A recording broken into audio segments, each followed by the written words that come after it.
I remember when he got his diagnosis, I had one friend telling me, oh, Jane, unajua hujaolewa, hauna mtoto? What are you doing with that guy? See you chomoka, toka, you look for another guy. And I said, in my head, I'm thinking, we mimi nikikuwa mgonjwa nataka kuachwa. Nobody wants to be left when they are at the lowest.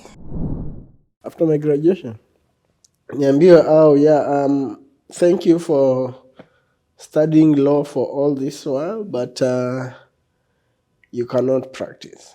And it's not that you don't know the law, it's because that career line is deemed to be a very high risk of stress, nanini. And right now, stress is your enemy.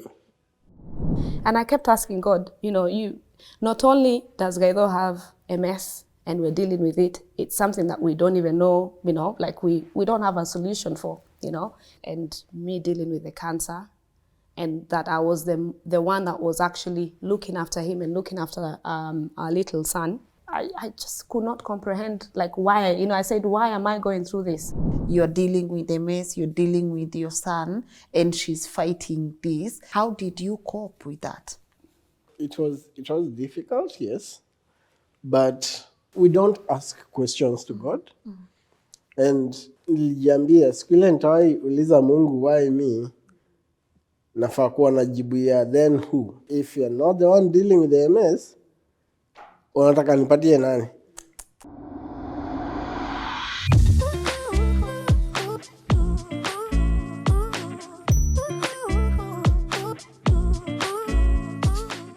A very good morning to you and a warm welcome to LNS Rebuilding Restoration Series. My name is Lynn Ngugi. I want to start today's conversation by reading something for you. I almost read the full of it, but I did not want to preempt. I'm going to read something that I think is very captivating. It says, we all think that we have our future mapped out, but life has its ups and downs, as experienced by Eric.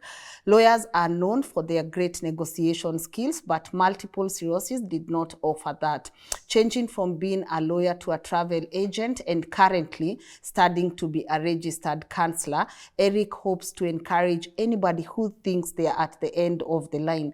This book is a testament that you can dust yourself off and move on several times if you must. And if you think the story today ends with Eric, wait till you meet his wife. When I first read their brief, I was like, God, how? Sometimes when you want to ask God questions, but then you are like, how would I ask God questions if the person that has gone through that is okay with God? And I can't wait for them to be able to inspire you with their story so that we can be able to rebuild and restore together. One of the statements that I like to use on this channel is, at any given moment, you have the right to say, this is not how my life is going to end up. We can choose to uplift ourselves, or we can choose to stay at the same position that we are in. Honestly, I hope today you get to rebuild and your life gets restored just by listening to our guest today.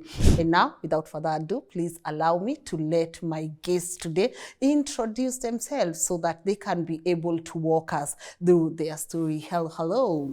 Hello. What's up? How are you? Good, thank you. Hey, unaona venye Eric amenyamaza? He was the OG before we started.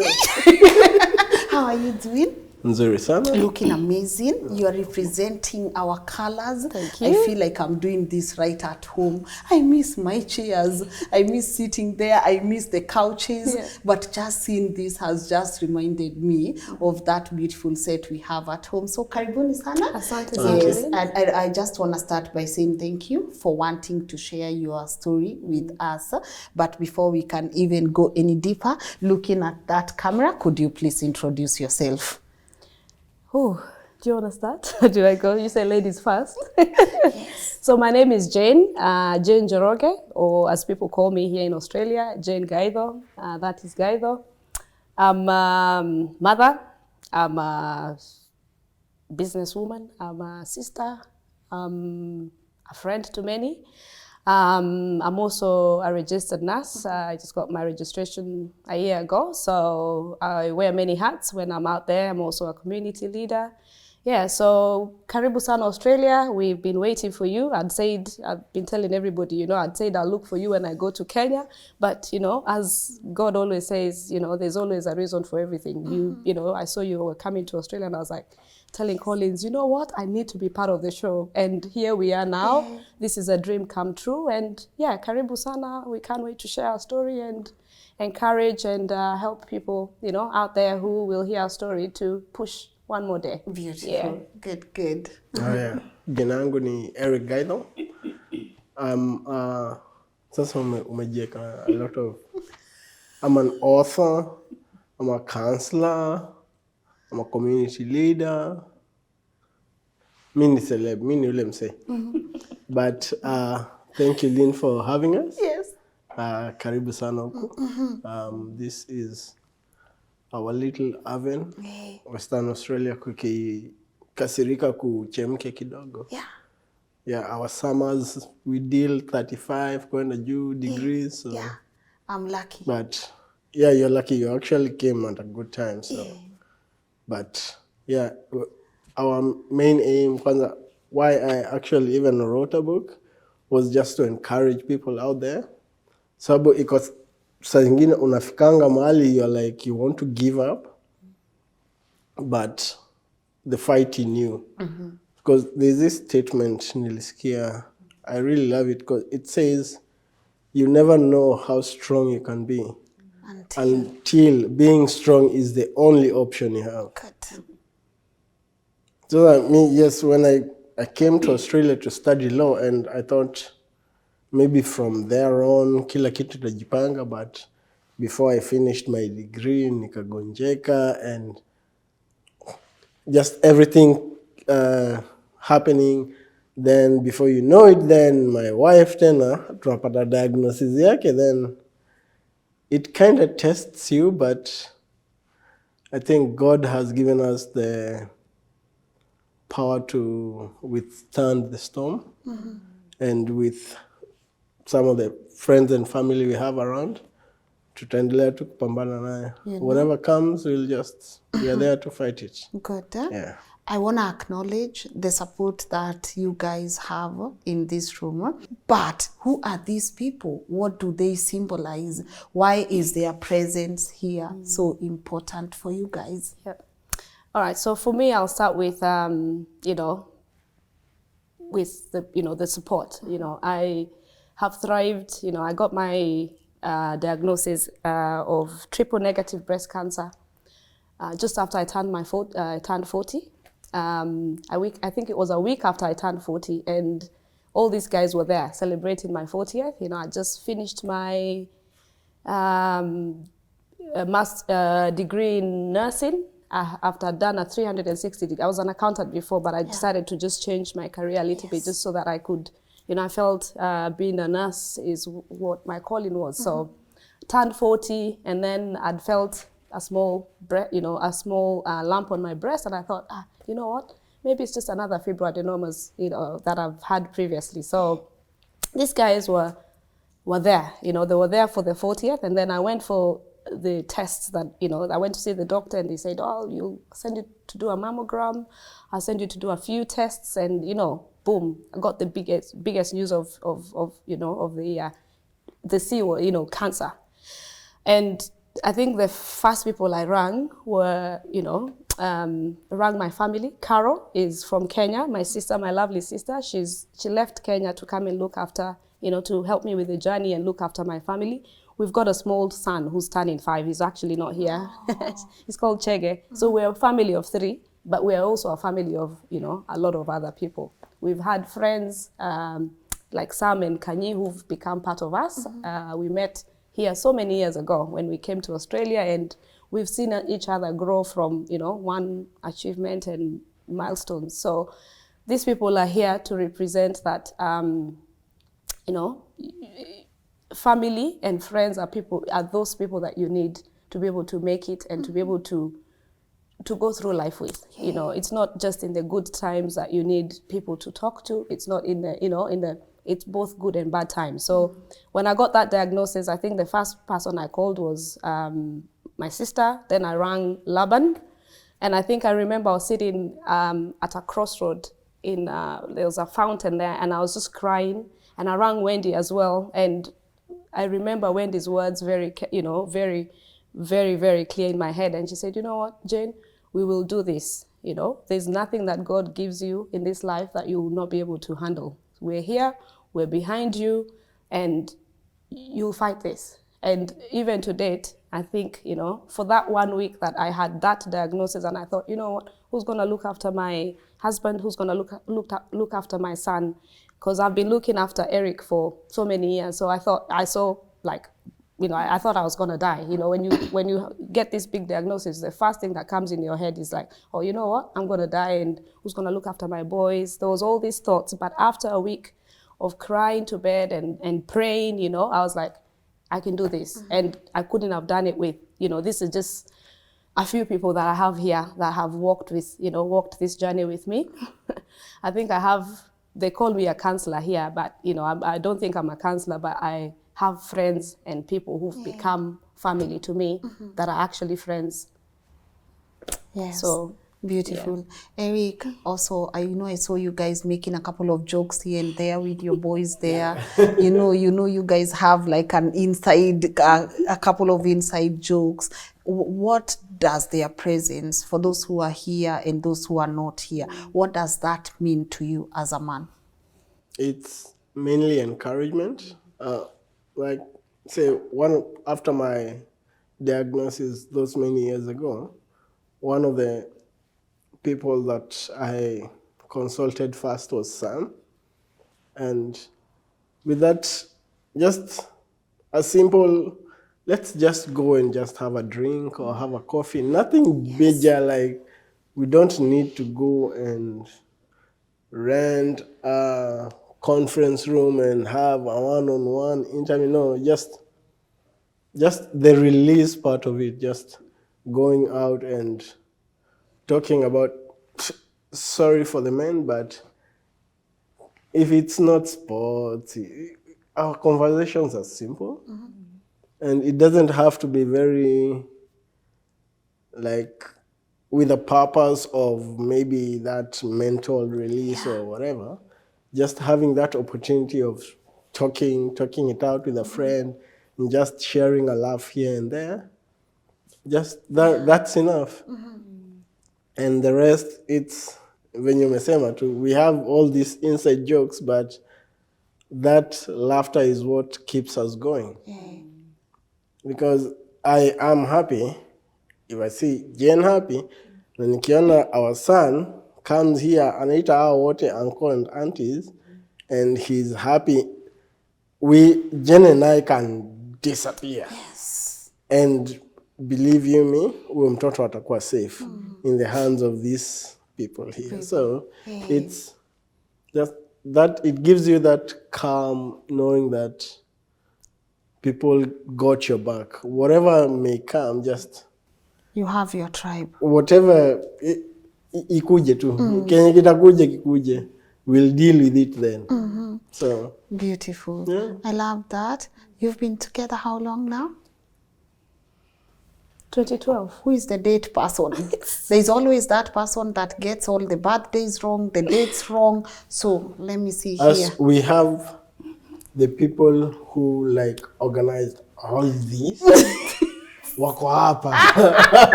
Watu ambie. They organized all these. Yes. Really, unajua? They set you up, guys. Let's get there. Let's get to meeting each other. Let's take it back to where this started, when the rain started, when the challenges also, just getting that feeling of how do I deal with this, to being at a place where you are at peace with it and saying no matter what happens, we are joking about yesterday, Mom said no matter the matter, yes. To getting to that place where you are saying no matter the matter, you are still mine, I'm still yours, and we are gonna survive this storm together. So take it back for us. Lynn, we have two stories. I knew you were going to go there, by the way. Her story and my story. Okay. And mine is much more believable Yes. than hers. So, but yeah, we met in Mount Lolly, Kanyi's house. Kanyi and Sam Sam's and house. Kanyi's house. So, and let me just skip the lies part because I consider them as lies. Yes. Then me and Jane met, Yeah. and yeah, story ni refu. Lakini, yeah, it's from that to now, like when I received my diagnosis, walikuwa hapo wakaniambia, okay, kitakuja kuja. Yeah. And there's this thing that I believe the card came from Sam. It's never over until the fat lady sings. Yes. According to me, the fat lady died. Alirogwa na mwenye alimroga akakufa. Yeah. Fat lady akakufa. So that song will never come. But whatever storm comes our way, Yes. we just handle it. Good. It's not that we are warriors or fighters or anything, but we've weathered the storm, a lot of it. So whatever might come, ikuja ikijua, sitakuja niangusha watu rahisi. Inakuja kufanya kazi, like, we'll give you a run for your money. So just be prepared. That's your version now. So, Jane, Then what's your version? there's her version. Okay. Because you've not said your I trust. then I don't need to say my because I thought I was going to defend myself. Yeah. Anyway, so we were sitting Yes. at a house party, and I think it was a graduation. Was it Sam's graduation, or I think it was one of I think it was Sam's graduation. And we were sitting. Gaitho was only 2 weeks old in Australia. Okay. So Land of milk and honey. Yes. anyway, so we're sitting there, and then this guy, there was this Zimbabwean guy, which these guys think I create the story. These are the lies. Yeah, okay. So okay. Well, lie this number guy one. kept asking for my number. He's like, oh, The give me your Zimbabwe- number. the Zim Yeah, guy. the Zim guy. Okay. No, nipatie number, give me your number. I'm like, me, I'm not feeling this story. So the mothers were sitting, you know how mothers sit on the nini, and then the youngsters were sitting outside. Yeah. So me, when I rocked outside, so me, I said to this guy, me, why do you need my number? I can, I have my man out there. He's sitting out there. He's like, Apana, you're lying. You're just saying that to brush me off.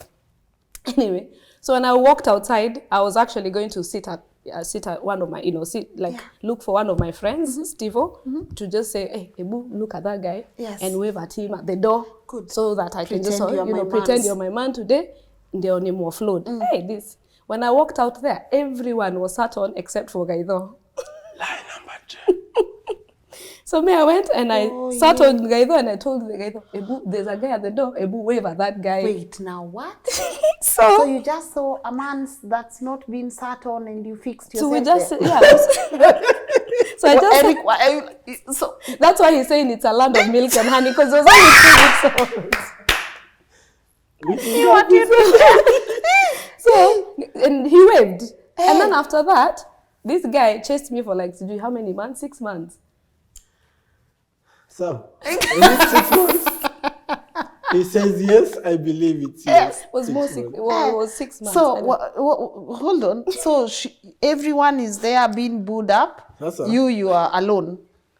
So you are alone. I didn't know who I was saying hi to. Niliambiwa wave at the door. No. Nikaangalia the Before door. she came, Huh. you were just okay in a party where Yeah, everyone is. it was a party. We were just barbecuing nyama na nini. And you were just alone. Eh? Everyone had. Unasikia nilikuwa huko wiki mbili.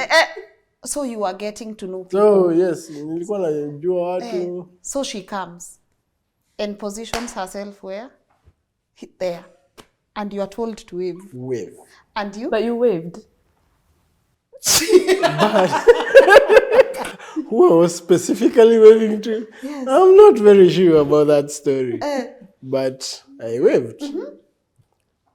And it's so funny that these are very bright people. Memory zao ziko very intact. Yeah. And none of them can ever believe remembering the existence of this guy I was supposed to be waving at. Yeah. So maybe someone created a story because they needed to sit. Thank you. Thank you. Me, I'll go with your version. Thank you. I'll go with I was gonna lose anyway. So, it's only so fair. that's how it started. Anyway, so fast forward. So 6 months later, Fast forward. we've gone to a place called Lancelin. Me, I'm still playing hard to get because I'm like, hey, you know what? This guy thinks because I sat on him, he thinks he's just gonna catch me like that. Anyway, so You had been here how long? I'd been here so I came in 2008. So he Yes. came here in 2012. So I'd been here for like almost 4 years? 4 years. Yes. Yeah. Anyway, so we've gone to Lancelin with the same crew, you know, and we've gone, you know, we used to go out, you know, for a long weekend. And, you know, and that day you guys were a bit, you know, you'd kunywa a little bit. So you can't remember a lot of the memories. You know, me, I wasn't kunywaing that much. Okay. So, her version, please. You know, that's my version. Anyway, so we went to Lancelin. And then we were just sitting out there, you know, people are like, you know, people are just catching up. And then Kanyi, we used to call her Vero then, so comes and holds my hand, holds Gaidho's hand and says, you guys, kujeni hapa, mushikane mwende kwa ile corner, you decide what you want to do with your life. That Kanyi there. Ule. So, anyway, and that is how we started our relationship. So mkashikana and you decided. Tukaenda tukapiga We went and bought pizza. Tukatuma pizza. We stayed for 2 hours. Watu walikuwa na njaa. They sent you. They sent us. So we went for pizza. We came back with the pizza after 2 hours. They were angry as well with it because they were hungry. And then after that, we started our, we got to know each other, and that's how we met. Okay, that's beautiful. Yep. Yeah, shock of shocks ni when during the beginning parts of us knowing each other, akaniambia she comes from Rongai. I come from Rongai. Until we actually had the whole location na kila kitu set, she lives practically 10-15 minutes walk kutoka kwetu Rongai. Na tulikuja kukutania Australia. Tulikuja kukutania wapi? Australia. No matter the matter. What was it about him though? About him that I liked? Yes.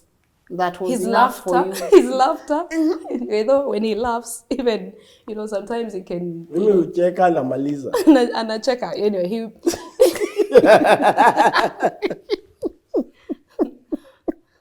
I think it was his laughter and his honesty. You know, alisema, okay, this is, you know, this is what I like, this is what I want. And for me, I was at a point in my life where I just wanted to settle. You know, I just was, you know, I was like, Mimi, I don't want somebody who's peleka in me like this, kama gari ya kuibiwa. I want to settle, have kids, and just start a life. Yeah. What was it about her? Pretty much, she's a go-getter. Ni wale, if she wants that, that is what she will focus most of her efforts to.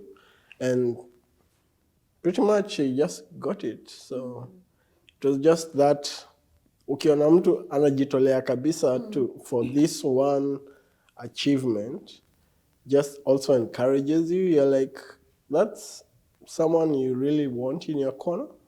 Sababu saa zingine you might be focusing on something, then kitu ingine kuje, it just off tracks you, and ni ule she locks it in.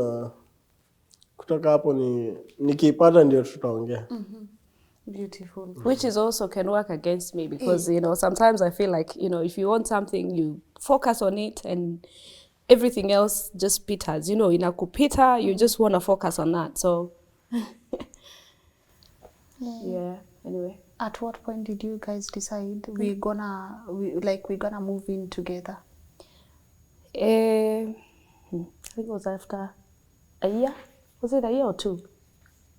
2014. 2014. Yeah, because we met in 2012. That's a year plus, going to 2 years. Yeah. How different was the moving in together vis-a-vis the dating process? I think it was the same because, you know, over the weekends, I used to end up in Eric's house. Yes.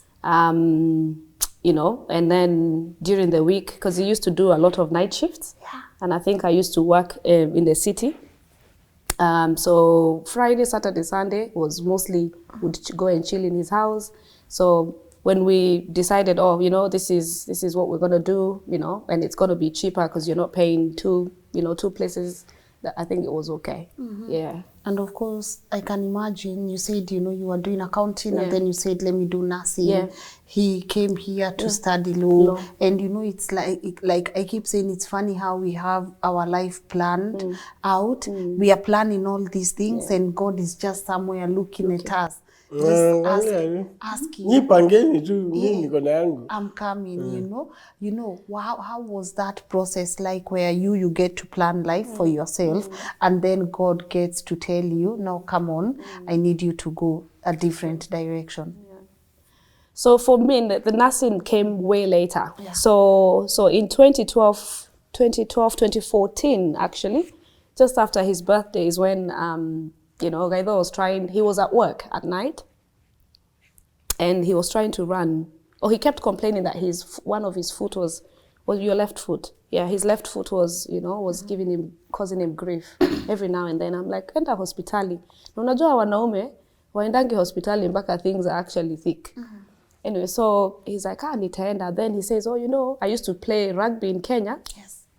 And maybe an injury, old injuries, because he'd broken his, you know, is it your jaw?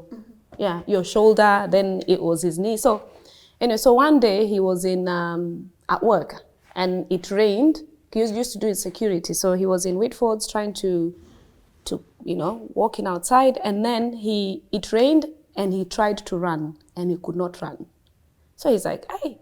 So he came that day, he told me, oh, by the way, jana nilinyeshewa because nilikuwa najaribu, you know, I was trying to run and I could not run. I said, well, that's not good. You need to book the appointment. So he booked that appointment then went to the doctor and he got a few tests to be done. And then we went for the results.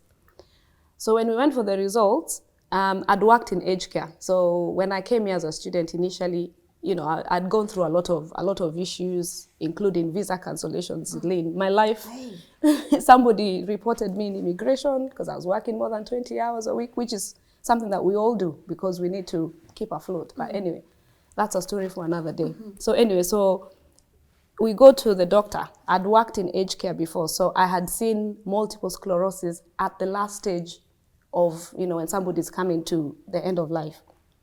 So we went to get the result, and this guy, he's one of the best doctors. We've had this doctor for years. He's called Dr. Westhoff.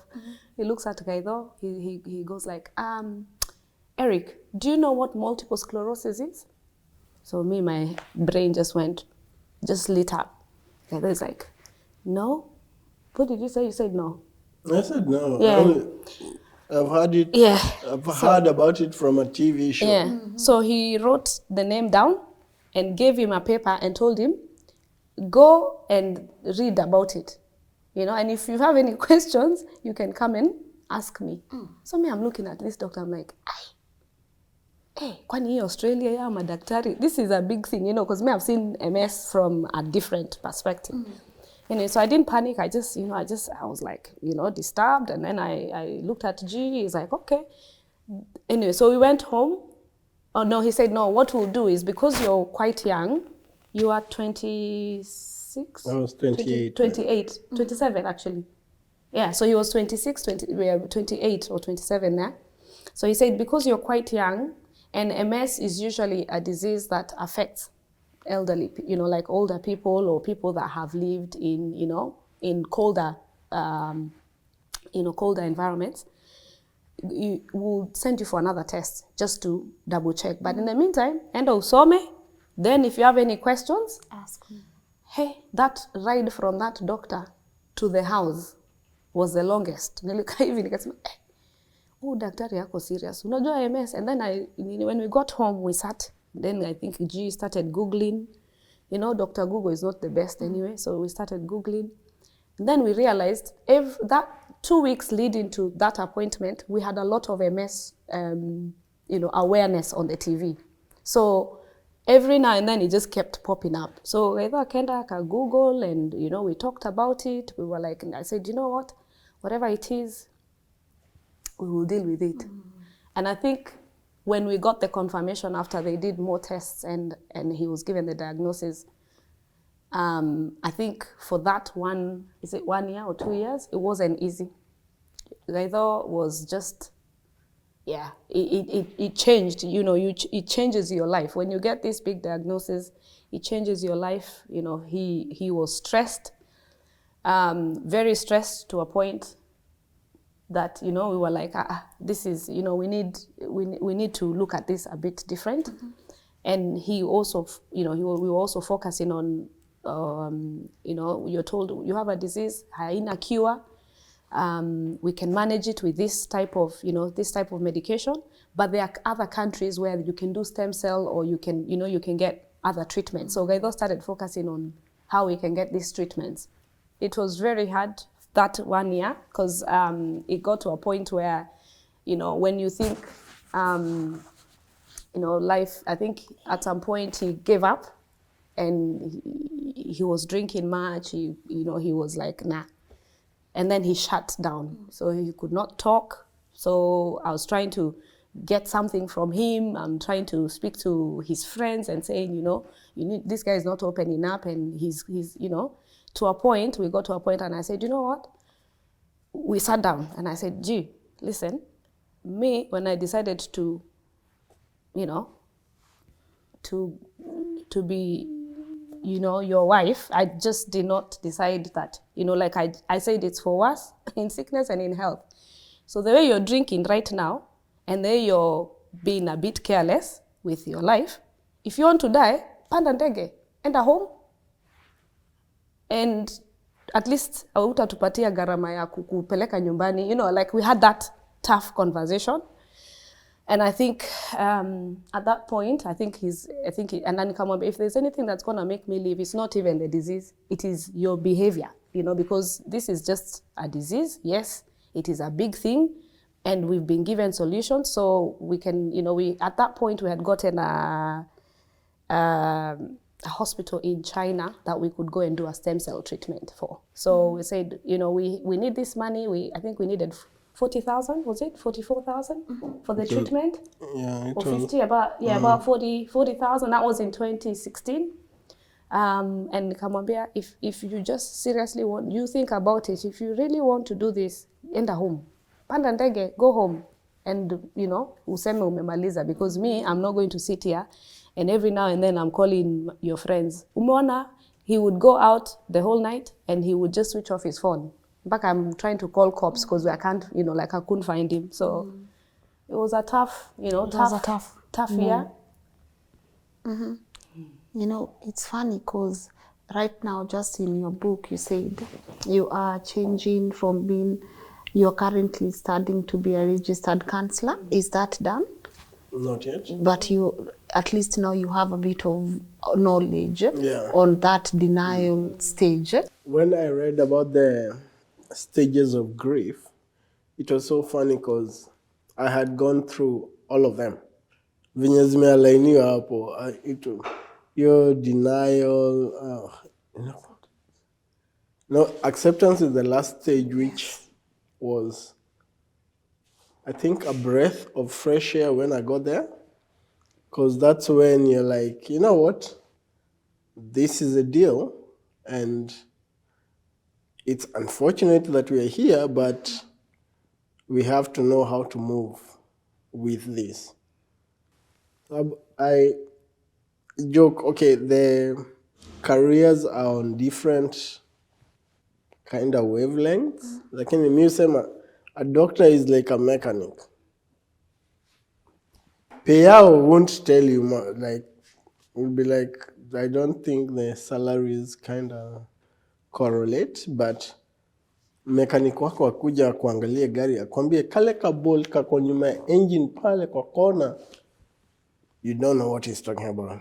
Utamwangalia umwambie whatever it is, fix it. And that's how I took doctors. Until now, MS came, and I'm looking at the doctors, they're like, yeah, Eric, we really want to help you, but hatujui. Like, till now, they're still researching about MS because they know it's there. They know these are the effects, but they don't know where it came from.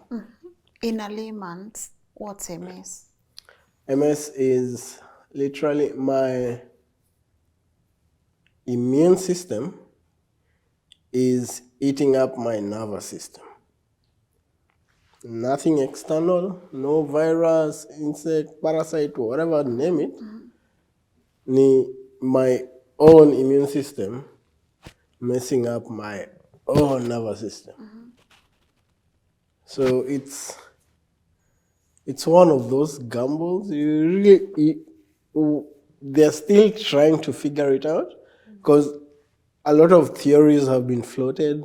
Maybe it can be race, or because it's very rare in Africans. Like, that's what made my diagnosis process so long, because I had to go through 3 different neurologists. Huyo anaona, lakini they're like, you're a 28-year-old male from Kenya, which is at the equator. One of the most common effects of MS I've seen, kila mtu akona deficiency of vitamin D. But anybody who lives around the equator, most of us have an excess of the vitamin D we need in our bodies. The farther from the equator you go, the more the cases. Like here in Australia, if you go to New Zealand, there are more MS cases than in Australia. Because New Zealand is farther from the equator than Australia. So, and it's still something that inawachezeanga kichwa kidogo. If I can like donate kidogo ya kufanya whatever research they're doing, I just do it because you never know. And mahali tumefika, I'm ready. It's a do or die kind of thing. We are in this together, and it's not going anywhere. Like when Jane got her diagnosis, there's always a relief of knowing what is wrong. Maybe aka kamkono kanakuanga mpaka daktari akuja kwambia, oh, hii mkono iko na hii. You'll be like, thank God they know. Now the select few of us, they know your walking is messed up. Maybe I started wearing glasses because of MS. Yeah. I never drove a car for 2 years because of MS. Like, there are all these things. Alafu wale unaangalia wanakuangalia wakwambia atujui. Napenda unaambia Mungu, whatever your case is, I don't know what it is right now, but as long as you promise to give me the energy to go through with this, tutasukumana naye. He's never failed me. When my wife got her diagnosis, even like every morning I prayed and thank God that I got the opportunity of getting it's like first front row center seats kuona mtu go through cancer with a smile on her face, because that's what she did. And naambia Mungu, just you can bring it on. Lakini as long as you can bring on the energy to deal with it, we are good. Tutasukumana. Isn't that strong though? You can bring it on, but as long as you can bring on the energy to deal with it, tutasukumana. And I'm assuming there's this period where he knows he's still dealing with the challenges, he's still coming to the acceptance stage. And you are taking care of him. But as you are taking care of him, had you imagined that you would be on the same side as well? Could you walk us through that, He's mentioned about your diagnosis, you going through it with a smile on your face. Could you walk us, could you that picture for us so that we can be able to understand how that For my was. journey or for his journey? His journey, Oh, we his are there journey. already. Yeah. You already know what he's dealing Yeah, with. yeah. You guys, you are trying to figure it out, Yeah, right? yeah. Where do you come in also and sit on that same side where he's battling MS and you are now battling cancer? That year, last year, if I can forget it, I would want to forget it, because it was a hard year, to be honest. It is nothing, like I did not, for one, like I never dreamt that I would be able to walk that journey.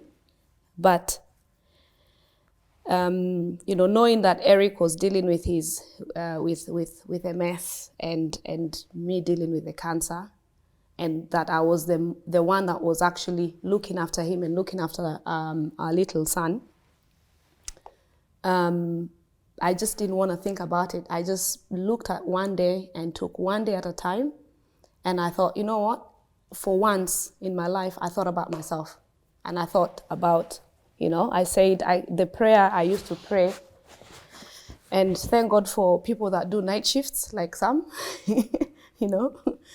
because at night I used to be on these steroids that never, like I used to be a night owl. I could not sleep at night. So a lot of the times, would have conversations with Brian, with some, night staff people.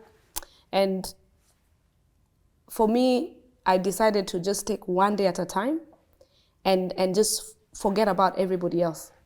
And I think that helped, because I could not look after, yes, I was still there for Eric and my son, but I think I was there that's the time I realized I need to be there for myself to be able to fight this, because I didn't want to die and I wanted to see my child's family. So I kept praying a prayer of God, every time I had 16 rounds of chemotherapy, 30 rounds of radiotherapy, and every time I slept on that bed to have the treatment, I just kept telling God, I'm not going to die.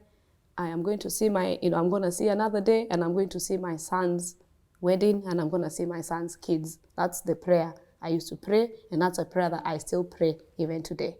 So, yeah, I think that's how. Was there never a moment you asked God questions? I did. Well, the first few months of the diagnosis, the first week I was angry. I remember, Laban, bless you, Laban was like, stop saying you're okay. How is Jane? How are you? Like, you need to, he was trying to, like, how you peel an onion, you want to look at the layers. She said, stop telling me that you're okay. How are you feeling? Because I was angry at life. I was angry at, just the things that I'd gone through. And I kept asking God, not only does Gaido have MS and we're dealing with it, it's something that we don't even know, like we don't have a solution for, Even when we went to China for the stem cell, that was also an awful story that, that somebody has to go through. And I said, you took me through. We went to China. It was hard. It was winter. I was sleeping on a couch there when Gaido was being, doing all those treatments. And now you've given me this big disease that, like, I just could not comprehend, like, why. I said, why am I going through this? Why am I, like, my life has been, our life actually has just been tough, because in our family, our lovely nephew had just finished his treatment for cancer as well. So he just gotten his results that he was okay to go. And then when he received that news, the week after, I received my diagnosis. So we were back to, I felt like we were just back to the beginning where, it was really tough. So for 2 weeks or maybe a few months, I stopped praying and I said, you know what, God, if I sleep and die, well and good, but I'm not going to pray, and I'm not going to, keep, like I said, I stopped praying. I used to go and pray and I would just cry. I remember when I called my sister, she was driving. I called my sister Carol, she was driving, because, when I felt the lamp, I told them about it and I said, let's pray, we pray about it and hopefully everything will be okay. So that day when I was told this is it, And I was with one of my moms, Mama Bobby. She took me to the doctors and we were with her. I called my sister and she was driving and she just started crying. And I was like, you know, I felt, and then mom knowing about it, my dad as well, my whole family, we were all stressed. For the first, 1 month, we don't know what is going to happen. I've been given a treatment plan. Cancer is, those treatments, they mess your body up. But then, fast forward, I think I went for 12 or 7, first 7 rounds, they were good. And then, my veins started collapsing and then I had to get a port and, and then everything was okay. But it was tough. At some point, when I felt like giving up and I saw my son there in the morning and he used to come and tell me, Mommy, it's okay. I had dreadlocks by the way, Lynn. I had dreadlocks that were quite longer than Wendy's. They were quite long. But then I decided to cut my hair just before because I could not stand seeing my hair fall as I was going through the treatments. So one of my good friends called Maureen had also dreadlocks. She decided to cut her hair. She took me to the kinyozi and she cut her hair the same time as me.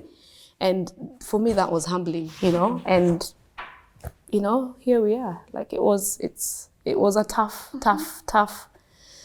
few months to start with. And I would never wish that on even my worst enemy, because when you sit there and you're thinking, okay, are you going to wake up tomorrow?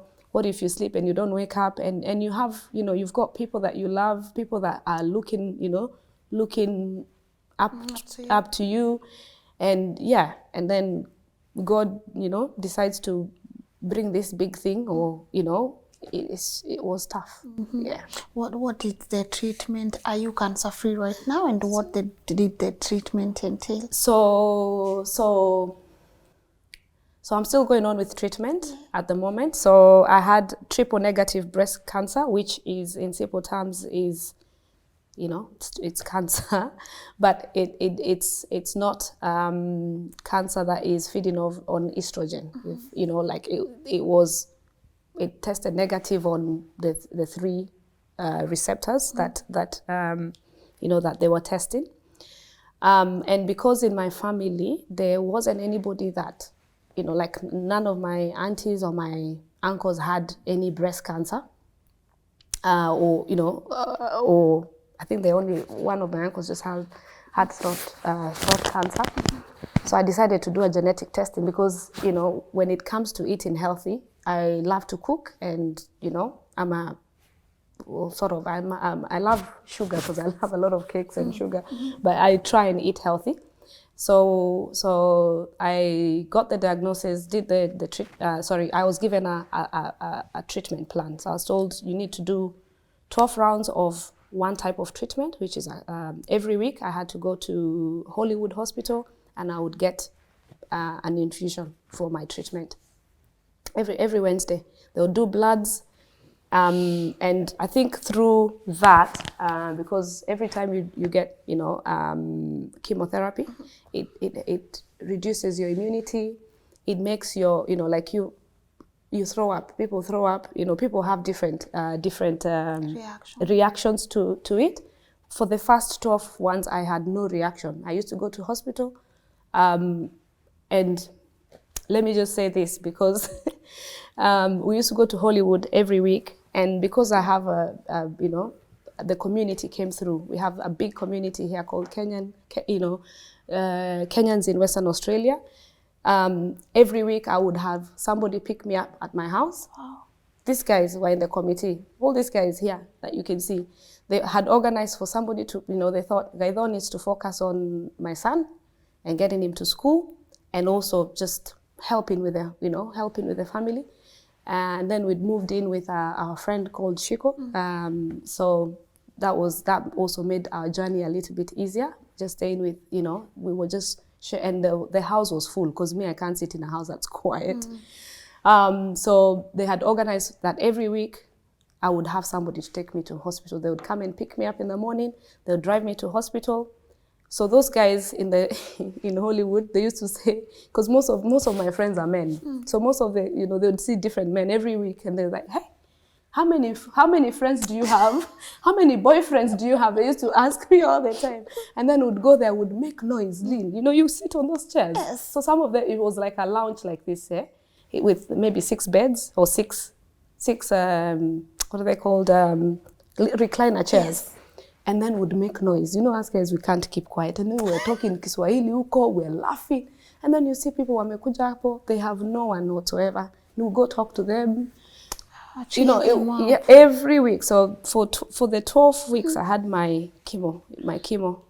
Except for when I think I fell sick, because there's one, I got an infection because I'd eaten McDonald's and I got food poisoning. And because my immunity was very low, I couldn't really fight that virus. So it was a bacteria. So I had to nikalazwa hospitali. So, you know, 1 or twice nikalazwa hospitali. And then my chemos had delayed a little bit. The second part of it was, they call that medication, it's a chemotherapy, the second type, they called it the Red Devil. And that for sure was the Red Devil, because that was being given to me every 2 weeks. And every time I would have that, like my immunity would drop to like 10%. Nobody could come and visit. It was time ya COVID pia. So, you know, these guys were saying, mtu asiende kuvisit Jane, lakini Jane ni nani? Mimi ni mtu wa community. Now, pigia watu, mko wapi? Simkuje, mkuje tu huku nje. They'd come to my house. Or once we finished chemo, we would actually go and have nyama. Because me, I love nyama choma. We'd go have nyama, nimevaa mask, alafu nakula nyama yangu, alafu I'd be dropped back home. So 16 rounds, I did the 16 rounds. And then I did, after the 16 rounds of chemo, I did a double mastectomy. So I removed both my breasts. And then after that, I had 30 sessions of radiotherapy. So that was every day, Monday to Friday. You go there for 30 minutes, unakaa kwa this machine, they do radiotherapy on you. And then after that, now I'm on a year of some tablets. I take two tablets a day. But then I have to think about, they've told me, you know, you need to remove your ovaries and your fallopian tubes because, you know, because the genetic testing I did came back with, I carry BRCA2 gene. So when you carry the gene, the likelihood of it coming back, and if it was to come back, it would come back in the ovaries and the womb. So they're just doing preventative measures. So they give you the decisions, and then they tell you, you tell us when you want to have it removed. So I'm having that meeting on the 25th of this month. And then after that, I'll do reconstruction. I was telling these ladies, you know, me, I'm going to go 2 sizes up. Tukiwa huko, tuna dance in our 50s, 60s. Hao zikiwa hivi chini zetu zao tutakuwa hivi juu. Sorry, I'm sorry. Why Anyway, no, go on. Anyway, so we have been laughing a bit. I was like, you know what? Nitakuwa naingia pale Choma Zone. Nikiingia hivi, I'm like, Jane ameingia lakini wameniangalia hivi. We used to laugh. Anyway, so we have to laugh about things. It's been a tough 1 year. Yeah, one year, but you know, all in all, I laugh about it because God every morning renewed my strength.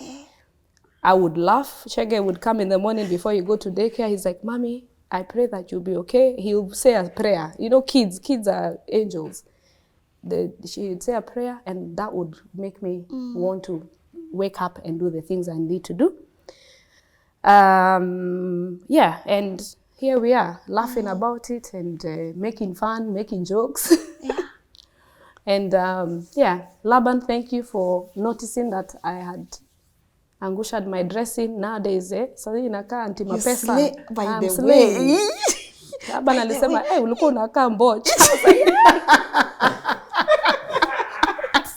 There's no way. Saa hizi nikienda hata huko Serpentine, we call it White House. Kwa nyumba yao huko ni White House. You should come there.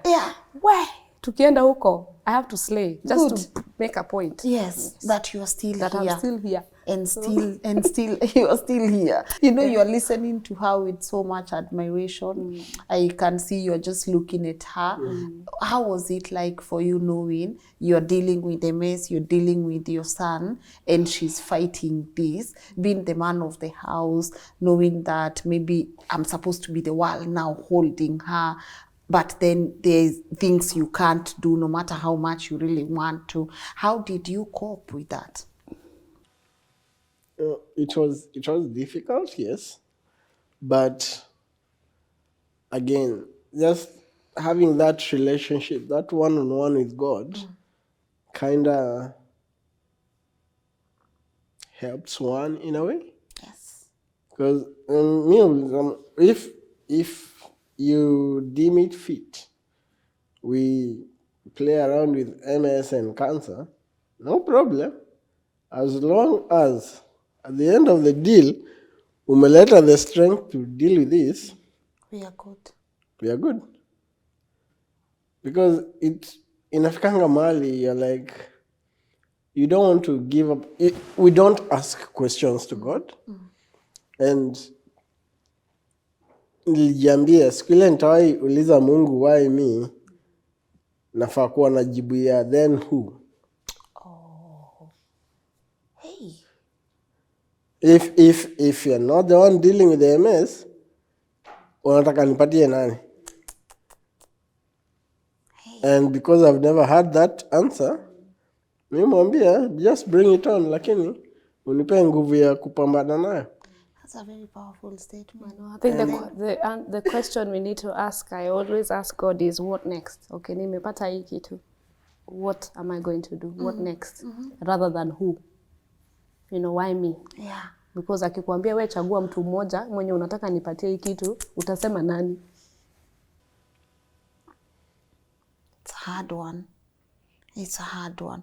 Walk me through, because Australia, by far, honestly, it's very different from Kenya. And we always say, you know, we talk and sometimes we joke a lot, but then we always know when you are talking about these big diseases, this is like, you know, people say even cancer is in itself a death sentence, especially not because of the person who is going through it, but because of the cost implications, the treatment, and there are so many people who cannot even afford to walk through hospital doors because they say when you have like cancer in your home or any of these big diseases, then that's just, it's a wrap for your family. Did living and being here in Australia make it easy for you, and how was that treatment process like, and the cost implications as well for the both of you? So I'll start with the my one, because I think mine is the most recent one. So the healthcare system here is quite good. Like, we are fortunate to be in Australia, and I keep, you know, I can't say this enough. You know, I would really love, like, for our country Kenya to adopt maybe, you know, some of the healthcare systems here. So so when I got the diagnosis, you're given a treatment plan. This is your treatment plan. We have something we call Medicare. So if you're a citizen or a permanent resident, you know, ni kama ni NHIF. Yes. Yeah, it's like NHIF ya nyumbani. So Medicare covers, you know, covers for things like cancer, but there's also out-of-pocket costs because, you know, when you get such a big, when I got the diagnosis, I could not work for I stopped working for like a good 1 year, just to go through and deal with the, you know, deal with the cancer. So, and this is what I keep telling people, you know what, it's good to belong somewhere. So the Kenyan community in Western Australia, you know, this committee, I had a big committee or a little, like a good sized committee. They rallied people up to do a fundraiser for me, and it was mostly to cover the out-of-pocket expenses, to cover our rent, just, you know, our medical cap, you know, like our insurances, and, you know, all the other costs that come, that you have in your normal, you know, in your normal day-to-day activities, you know, even running fuel, you know, if you're not working here, bills, you know, bills are what really hits us big time over here. You know, rent, you know, rent was, you know, X number of amount, you know, like it's a lot of money for rent, especially if you're not co-sharing or, you know, if you're not living with other people. So we had a big fundraiser, and on that day, it was the 4th of June. It was 4th of June in 2023. We had a big fundraiser at one of the halls, and people came through. We had a target was 60,000. Lynn, 60,000. Guess how much we raised for that fundraiser? 90-something thousand. People give and give and give, and I sat there and I was like, you guys, you're not serious. 90,000 90. Yes. It was Australian dollars. Wow. That covered for a whole year of most of our expenses. I was able to relax and not really have to worry about bills and about paying out-of-pocket expenses.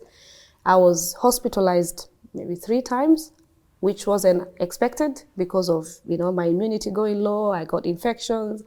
My liver was playing up because I got hepatitis, chemo-induced hepatitis, and were it not for the lovely people here in Australia, and this was just not Australia, there was Kenya, people in Kenya. My sister was also, that's the time, my sister coming here was because of the funds that were actually given to us.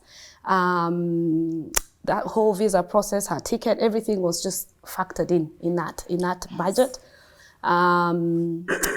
There were people I had a big, everybody just came through. I had my high school people. Wow. Everybody just came through because at the end of the day, when somebody needs help, you just have to come through for, and that's why I usually tell people to belong somewhere. You don't have to, we lose people lose their parents, people lose their siblings. I go out there. Hata kama sina pesa nitaenda kutengeneza chai. You find me in the kitchen washing dishes huko. And at the end of the day, I'm a people's person. Yeah. So, and we have always been, even in Gaidho's case as well, we needed 40,000 we just did a sausage sizzle. We raised a good 27,000 from there, 30,000. So we just had to top up the difference. And we went to China, he did his treatment, and we came back to Australia. So that's how we were able to, to deal with, the medical system. The people here are quite straightforward. They give you all the information. You have to ask the questions. I know there's some appointments, I'll go and I'll be like, nimeenda hapo na maswali, like I've written the questions down, and these guys give you the answers. I find back home, when the doctor says you're gonna die, you don't ask questions, or this is you don't either seek a second opinion. So I was like, okay, if this is the case, what if we did it this way?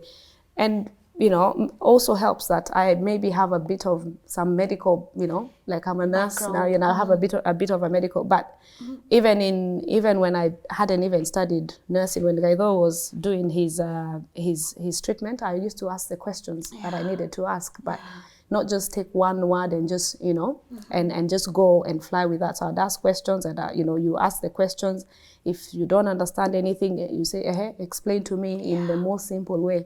When you say hepatitis-induced chemotherapy, what do you mean by that, And then we used to ask for my bloods. We used to go with these guys. I'll be telling the nurse, can you print for me the results? Now point, hii inamaanisha nini? Why is this red? Yes. And they would explain to me why it's red. But the team that, the medical team that really looked and is continuing to look after me, they were amazing.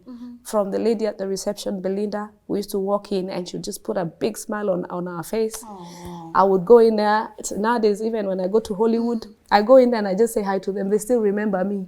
And after that, we would go to a chapel. There used to be a chapel next to there. I'll tell these guys, twendeni tukaombe, we'll go. Now, you think I'm going to pray? I'll say, where omba, mimi nimetoka treatment. Yes. Then we'll sit there, that person would pray, and then we'd go and kula nyama choma. So, yeah, the medical system is quite good. It helps, like we are fortunate to be in this country.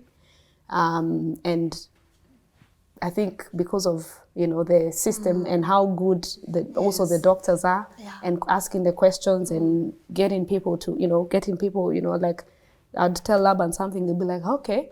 And what does that mean? I'll be like, I didn't even ask. You know, like it gets me thinking, nikienda hizo appointments, I have to ask the right questions because I have the policeman there looking and wanting answers from me. And and atakuwa ananimarkia hapo akasema, you Yes. know what I know. So yeah, Okay. so that's how we survived. Yeah. And we're still, the treatment is still going on. And, thank God for the people that came through for us in all parts of, Australia, Kenya, US. We had a lot of people that contributed towards this noble cause. That's beautiful. Eric, let me ask you, because I think it's important because you put it here.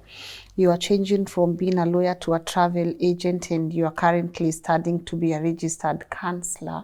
When you shift gears like this, is there a fear that I need to shift because I can never practice this? There's always fear, but look at the reason behind it.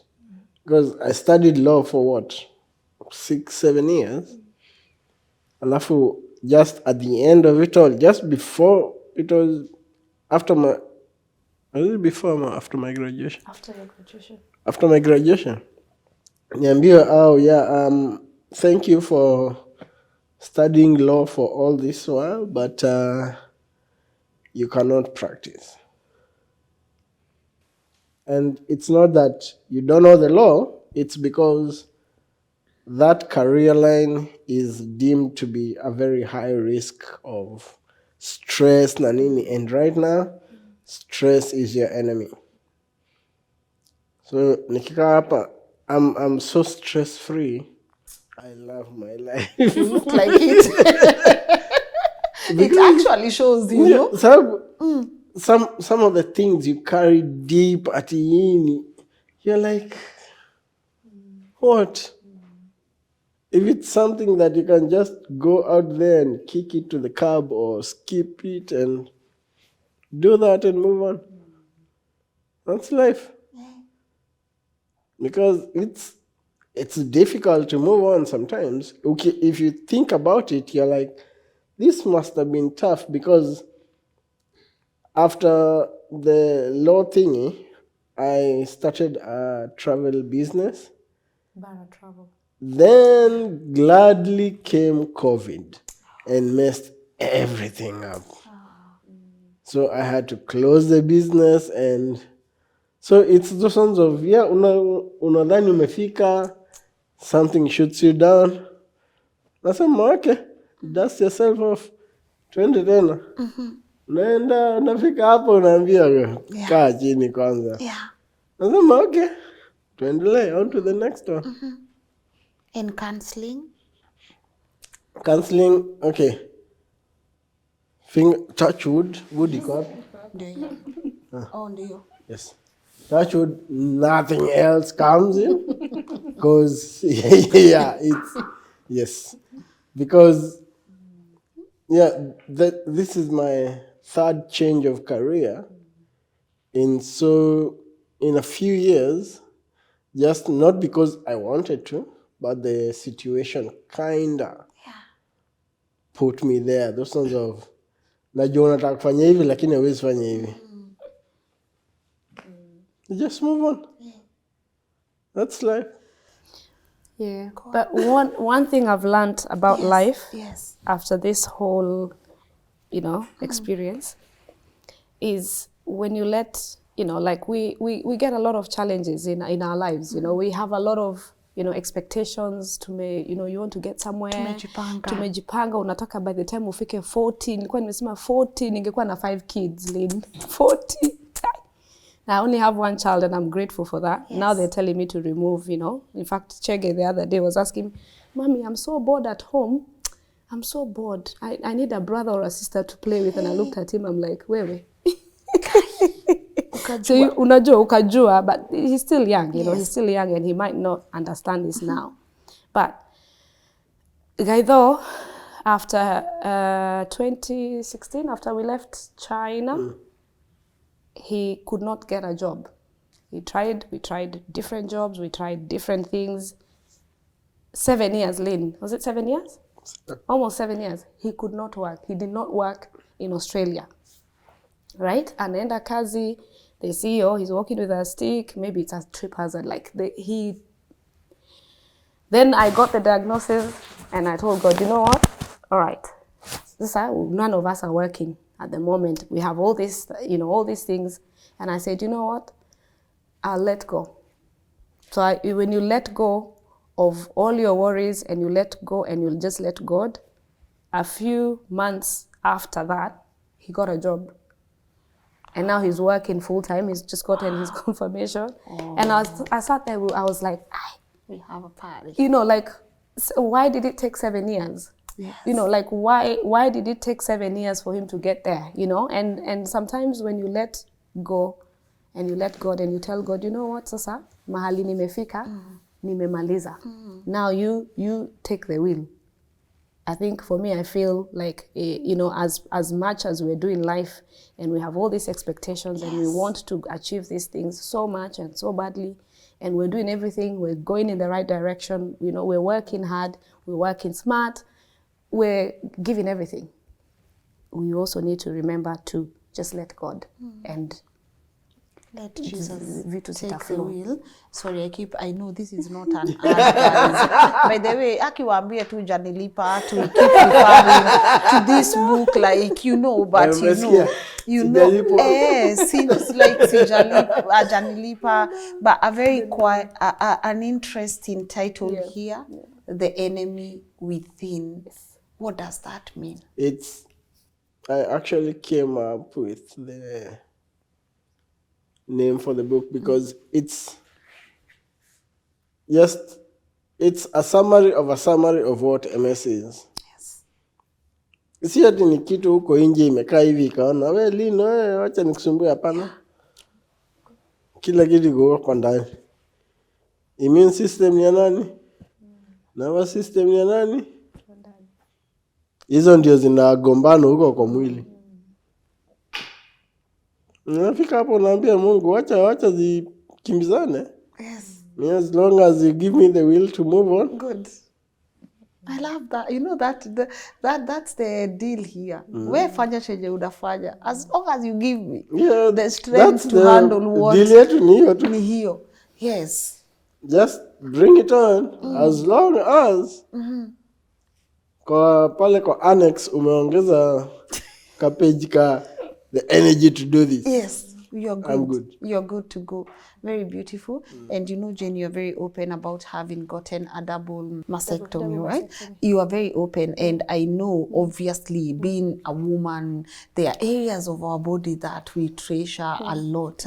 How easy or hard was that decision for you? And did it do anything to your self-esteem? And when did you reach that acceptance, stage, And what would you want someone who is watching and they know this might be the journey you are supposed to take, but they are scared of losing that beautiful thing that they have within? Of course, as a woman, losing a part of yourself is painful. So I think for me, the one that actually had the cancer had to go. That, just went without saying.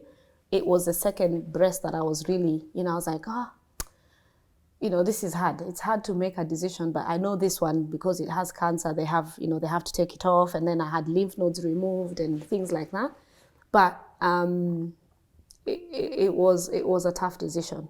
And even now, when I look at those scars, the scars are still there. And when you look at them, you're like, hiya, actually, I don't have, two breasts, which is something that, I had this nice bras or, your stuff that you're wearing, you're like, hey, I don't even wear this anymore. And, and then my son comes and sometimes he comes and says, hey, mommy, did the doctor cut your nyonyos? He will, he notices because he used to, he's quite young and he's growing as well. So, and, I had all this, the part I had the pot, sometimes he would see the scars and he'd be like, oh, is that a needle? Is a needle hurting? So those scars, they stick with you. They stay with you, they stay with you. Sometimes I look at myself and you look at yourself in the mirror, you're like, I'm not the same, you know, and I look at some photos, memories of, you know, thank God for Google Photos. Sometimes the photos, you'll see this dress you're wearing and you'll see, hey, by the way, nilikuwa naweza hiyo time, lakini saizi na feel, niko flat, saizi tuweza kifanya hivi, nikaa tunafanya hivi pamoja, saa zingine, because I had very short hair.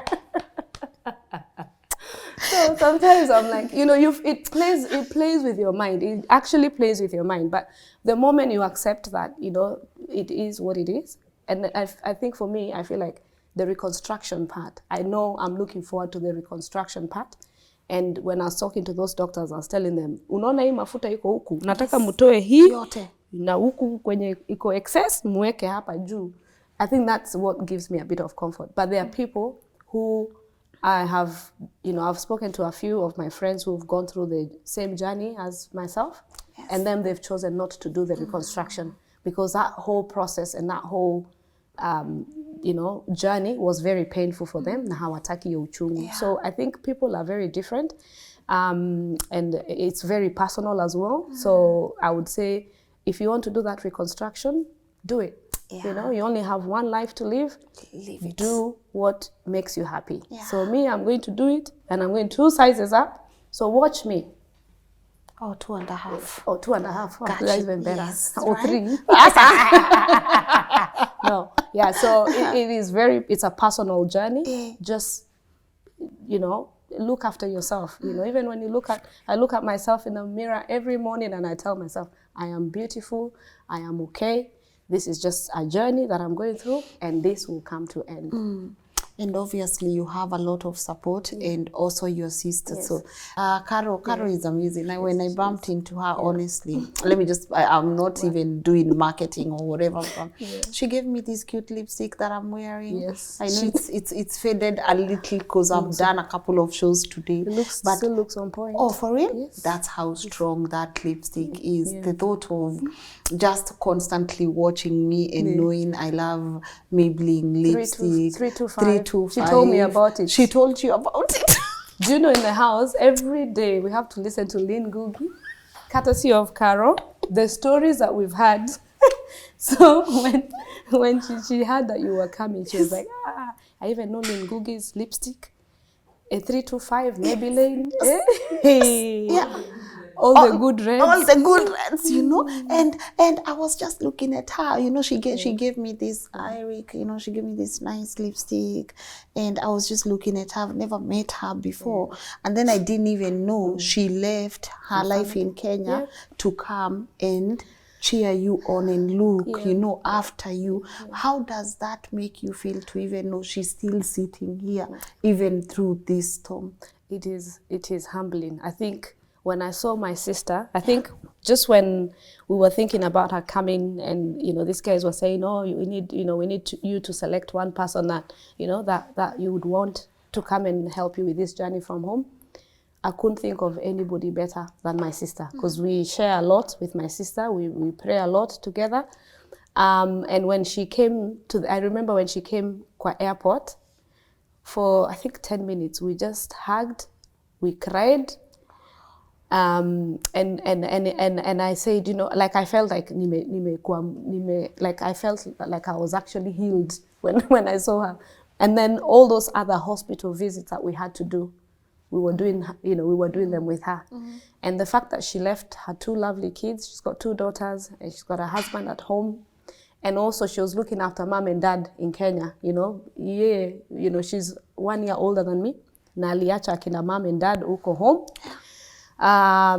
You know, she's selfless. It's humbling to have her here. You know, I want the best for her and the kids. You know, we were just working on a process of her bringing the whole family here because, you know, let them come. And I said, you know what, now that you're here, and we had been thinking about her coming anyway. Yes. So we got my brother to come first, our last born. And then we were thinking of, Caro comes and then brings the family. So, and then we were like, what, you know, God has presented this opportunity. It may not be the best opportunity, you know, but it is working out for us. She's here now, and she's been looking after us, you know, looking after our son, A few times I was hospitalized. Tulikuwa yeye ndiye alikuwa anabaki na mtoto. She would come and cook in the morning, very early in the morning at 7, breakfast, ananiletea uji, dhufu, njahe, everything that mom would tell her to make. Mtengenezee njahe na sweet bananas. I used to love that. I still love it. She would make, she would bring it to hospital. That meal slaps. Hey, it slaps. The njahe and the sweet banana, I've missed. Hey. She makes the best. So she would make it. She makes the best pilaus. She would bring it to hospital. And tulikuwa tunakaa kutoka 7 na ataenda home 10 p.m. The good thing is about my sister is she switched on. Gari hapa kuendesha aliendesha I think on day 2 because I was like, my friend, here's the key. Yes. Barabara ni the same, you just have to watch the speed limit. Yes. Sasa speed limit ndio sasa mafuta alikuwa anakanyaga. Na ndio utapata ticket. Utapata ticket hapa na wewe ndio utalipa. So she's quite switched on. And I'm humbled for her to be here with us and to support us. And all I can pray is that, you know, Mungu atafungua milango for the 2 kids and the husband to come here, so that at least she's at peace, because you know she misses the kids. But the good thing is with mom and dad back at home. Dad always, my dad as well. If he hasn't called me on video, na ninamuavoid, atapigia, ananipigia, atapigia Gaitho nisipochukua, apigie Karo nisipochukua. He just wants to see me and just see that I'm okay. Because sometimes, you know, when parents are down under Oko, they worry a lot. Mom worried a lot, and I think, you know, her high blood pressure and, you know, ikakua too much as well, because I think she was quite worried about me. But, you know, we're here. We're here with her. We love her. We love having her here. As she, you know, as we try and work out how she brings her family here. Beautiful. She'll stay with us. Amen. Yeah. Kaito, how has family support been like for you? It's very encouraging. Because, you know, ile wazazi at home wakisikia kuna mtu mgonjwa and you're in abroad and everything. First thing is that they want to see you kwanza with their eyes wa confirm uko sawa. Now because them they couldn't do that, wakaona the best person kutuma ni ule mguys. Wakamtuma. Na saa Karama wapigia simu akamwambia mtu wenye ako sawa. And also Gaitho has the sister. I have my sister here. Oh, nice. With her family. So it's also that it's somewhat encouraging. Kwanza kuona there's family there just cheering you on. Alafu wako na watoto sasa ile wanakuangalia ile will you fold or will you jump and run with it. And that's where our son is today. So they went for a birthday. Tulikuwa birthday our niece. So tumemwacha huko akisema you go, mommy, I'll see you later. So it really helps to have family here. So, you know, leaning on the support system that you've got. I know when Gaitho got his diagnosis, I know we're going back, is you know, a few of my, you know, like I've lost friends along the way, which I think with every with every situation, with everything that you face, you know, God gives you people around, and will remove those who are not supposed to be there. And I usually use this example with with a lot of the things that we've gone through. You know, when a rocket is going up, inakwanga ina so many attachments, but then as it goes further up, those attachments start falling off. And that's how I look at, you know, some friendships, you know. I remember when he got his diagnosis, I had one friend telling me, oh, Jane, is how, unajua hujaolewa, hauna mtoto, what are you doing with that guy? See you chomoka, toka, you look for another guy. And I said, in my head, I'm thinking, we mimi nikikuwa mgonjwa nataka kuachwa. Nobody wants to be left when they're at the lowest. You know, like I said, no. But, you know, we're still here. We are still moving, you know, moving forward, fighting to live another day. One day at a time. Taking one day at a time. And with the support and the family and people who we can say wametufikisha mahali tumefika. Yes. Most importantly, God has been on our side. And I always say, if it wasn't for God, even these friends that we have here would not be there. Our families would have probably also given up, but here we are, we're laughing, we're smiling, And we are still here. Yeah. That's beautiful. This is for better for us. Yes. Because sometimes it's for better. Yeah. Then when for worse comes in, we don't even know what that means. As I was telling you earlier, when I got the brief to your story, for me, I've always imagined love to be this. Because the other things are easy. The rest of the things are actually pretty easy. The two other arguments are pretty easy. Of course, we'll argue about wash the dishes, do this, move like this and this and this. That's easy. But this here, to be able to survive this is the actual for better for us. So I hope even when people watch this, they get to understand, even when you make those vows, and not just vows, even when you say those words to your partner, you actually really do mean them. But I know a couple of years later, your son is gonna watch this. I wanna wind up, but I know he's gonna watch this some days, a couple of years to come, What would you want him to know? Maybe looking at that camera, we could start with Eugene. Yeah. What would you want Shege to know? I would want my son to know that, that life is not easy. Life is not a bed of roses, but with the support and with God on his side, he can, he'll achieve a lot of things. So, he's been my best cheerleader. We love to dance. We love to, we fight a lot as well as he grows up, because he's in that age where, nowadays he's telling me, Mommy, you're mean, because nimemkataza kufanya kitu. But I know right now he might not understand why he doesn't have any siblings or any more siblings, because even for him, he was an IVF baby, which is a story for another day. So it's not been easy for us as parents, but for him, I want him to understand that everything that we have done, everything we will keep doing, we're doing it for him so that he can have a better life. Beautiful. Eric? Mine, it's just to remind him, just make that deal with God. Kenya atakupatia, kuwe na annex. Yeah, energy to do that. Period. That's all you need. Yeah, whatever comes, just, it might not be just a breeze, but as long as your energy ya kudeal nayo iko, you're good to go. Beautiful. Beautiful. And now, what would you want to tell Eric? Hey. He's right there. He's right. What do you want to tell him? I want to say thank you for all the support you've given me, or all of, for all the years you've known me. I know we've had it tough, and sometimes we've had to, we've had to adjust a lot of things. But all in all, we're here.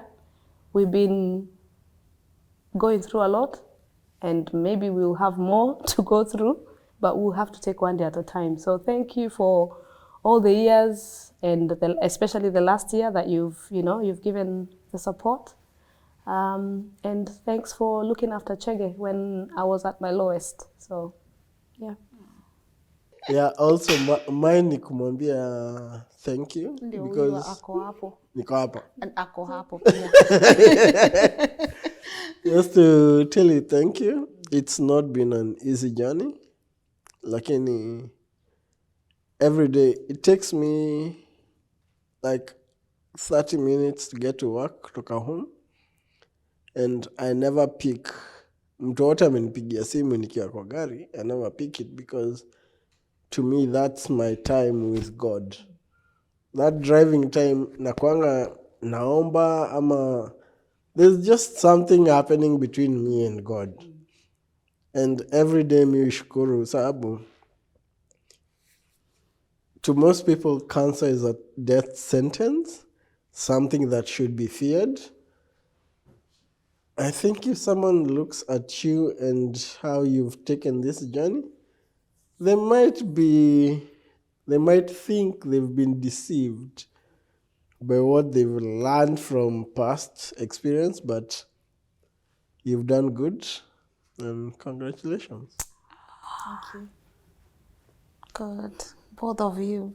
To both of you, honestly, congratulations. Like, isn't this, like, you know, for me, this is just everything.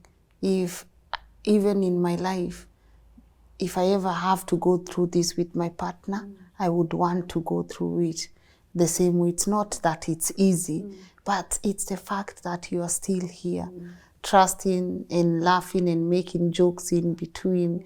Well, I know Konyuma sometimes it's not as easy as people see it here on screen, but to be able to get the confidence to rock up such a beautiful outfit and say, ati alikuwa anakuambia ulikuwa unavaa kama nani? Imagine. And now to believe that.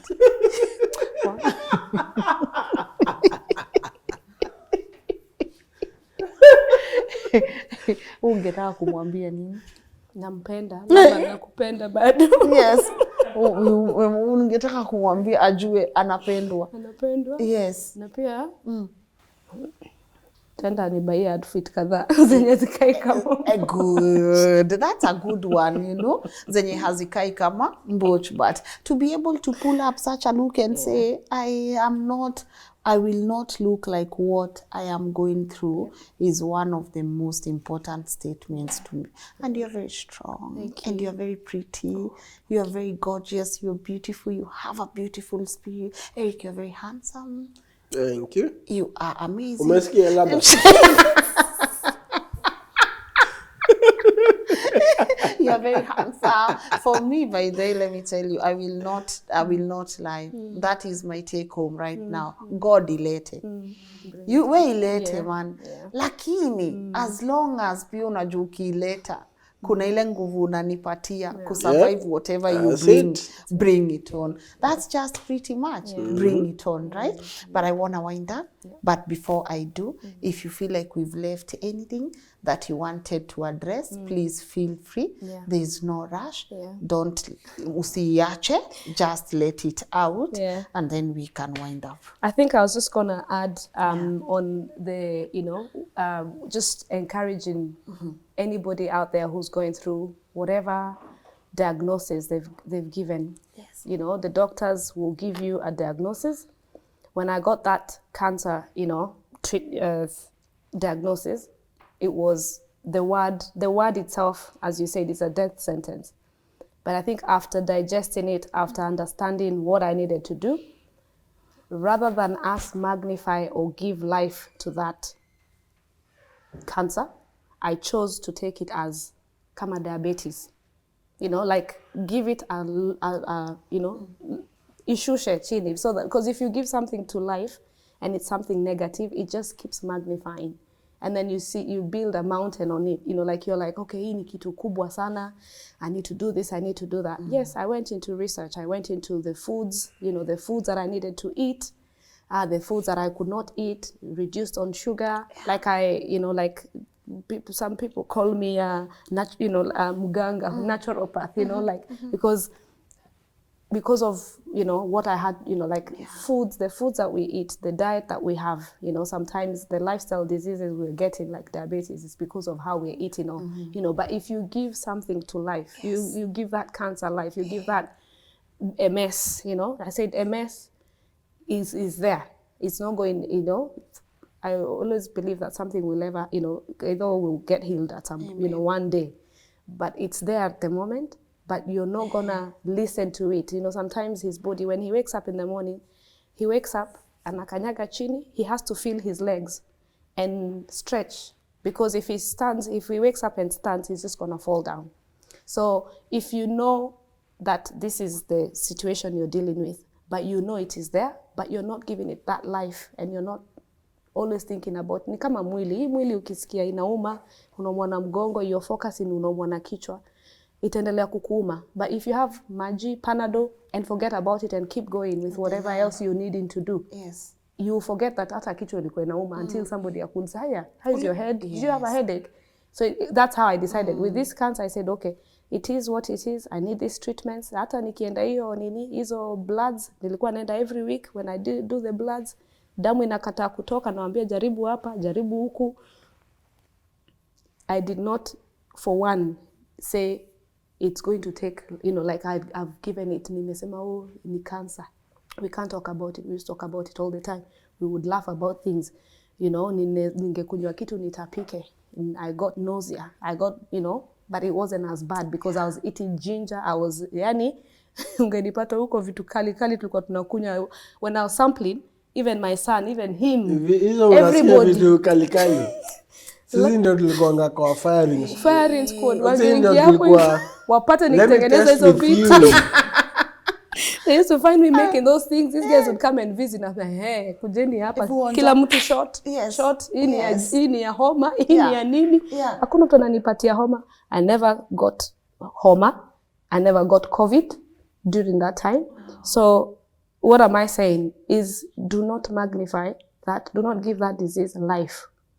And keep feeding it, because when you feed it, it will grow, and then you will not see, you will see it growing as you're reducing in, with your symptoms. I used to have, nikisikia hiyo nausea, nikikunywa hiyo, I forget about it, naenda nafanya kazi. Nilikuwa na kuku, we had chicken by the way, kulikuwa na kuku huko nyuma, nilikuwa naenda kuzifeed, then I'll do the garden until now. Then I couldn't really do that because I was really getting really tired and, so don't magnify, don't give it life. It's there, it's at the back of your mind. Because I had to go to the hospital every week, or in some cases every day. Ukienda pale uone mtu ako chini and they need help, lift them up.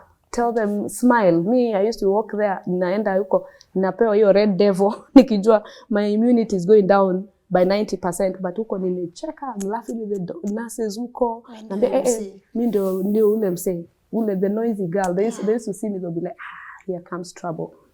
And then they used to give us, now, instead of giving us a lounge where everybody is, they used to go and give us a bed where we are a bit isolated, and would make noise, they'd have to close the door. We just had to laugh about things.